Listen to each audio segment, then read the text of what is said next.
цель, конечно же, была победить, цель была выиграть. Я думаю, мы с ней справились, заняв первое место. Это старшая группа. Еще с нами отправилась младшая группа в количестве 9 человек. Они заняли второе у нас место. Но тоже очень достойно для этого конкурса. Но я чувствовал гордость за свой ансамбль, за свой народ.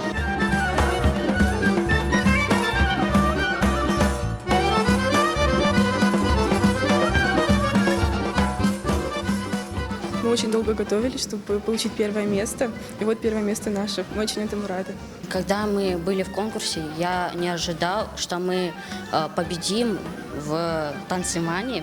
И я очень горд, что я в ансамбле Джемили. Первая эмоция – это, конечно же, волнение, потому что это такой масштабный уровень. И я очень рада, что нам выпала такая честь.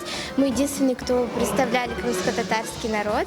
Я чувствовал вместе со своим ансамблем восхищение, так как мы заняли первое место в Москве, и мы показали, что такое на самом деле крымско-татарский танец и крымско-татарские традиции.